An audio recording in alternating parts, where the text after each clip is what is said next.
they have a long history in management science. Way back in 1953, Peter Drucker wrote a book about, or a paper about MBOs, which became the Effective Executive book in '67. And since then, there's been an emergence of other related concepts. The idea of SMART indicators, the idea of KPIs, the huge body of work around balanced scorecard, lead and lagging measures, financial, non-financial, and so forth. And OKRs began to emerge in 1990, although they've been growing steadily since then. In the early 2011 to 2013 period, organizations like Google started using them, and they received more and more popular press. So what are they?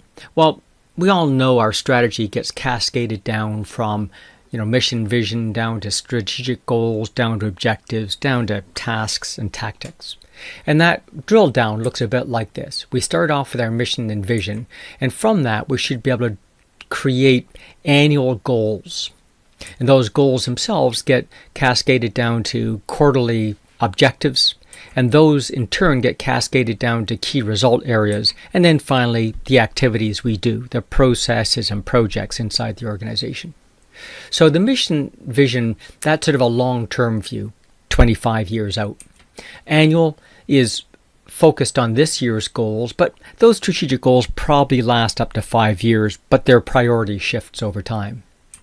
These quarterly activities obviously describe what we're doing this quarter to move ahead, and then the tactics and tasks are daily, weekly activities. So that's the breakdown, and of course, objectives and key results fit in this time frame of a quarterly time horizon.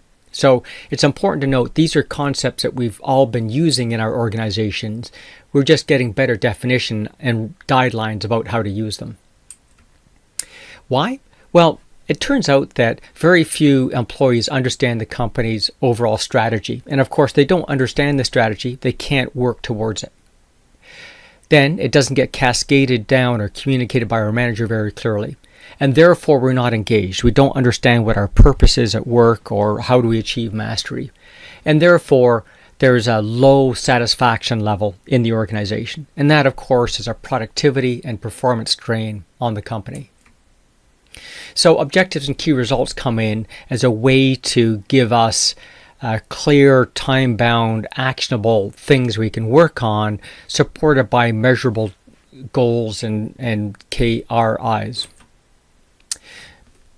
These are gaining traction all over the place, and the most popular press talks about how Oracle, LinkedIn, Google, Sears, Intel, and so on have been using these to achieve their great success.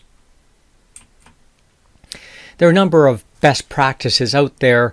These aren't rules, they're just guidelines, and it's all about being time-based and understanding that these aren't intended that you achieve 100% of the success.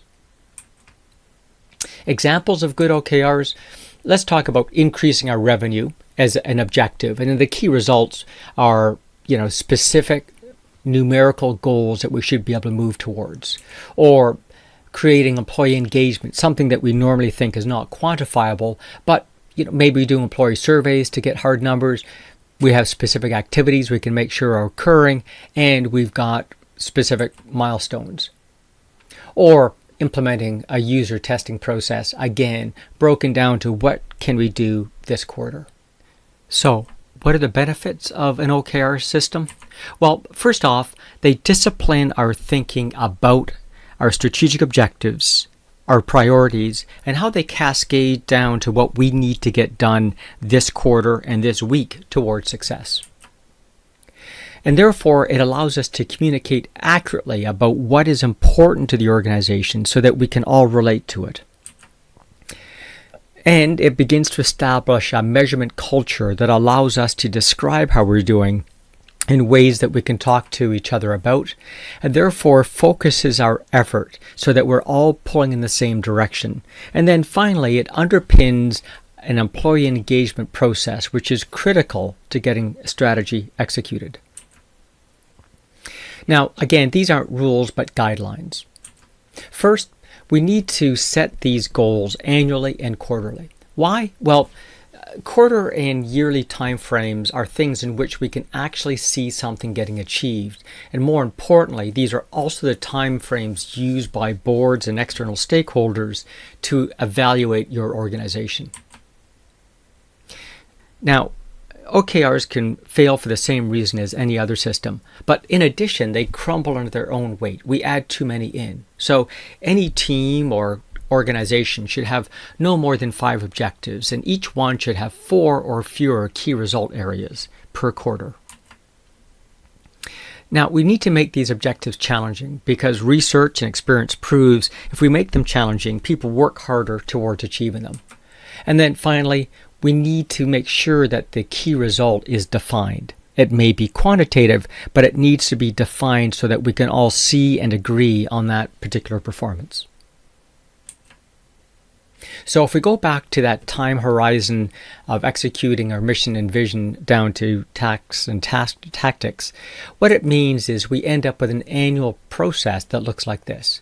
We're going to set our plans similar to how we currently do. And then we're going to draft our actual objectives for that quarter and live through that quarter. We typically describe that as almost like a game. Then based on that, we reset what our draft objectives and key results will be for the following quarter and then play a second game and so forth. So now we end up with basically 4 learning cycles in the same period of time that most organizations have one. This allows us to not only refresh our strategy on an ongoing basis, but make sure our objectives and key results are current with our historic performance and what we can expect on this coming quarter. I hope this has been useful to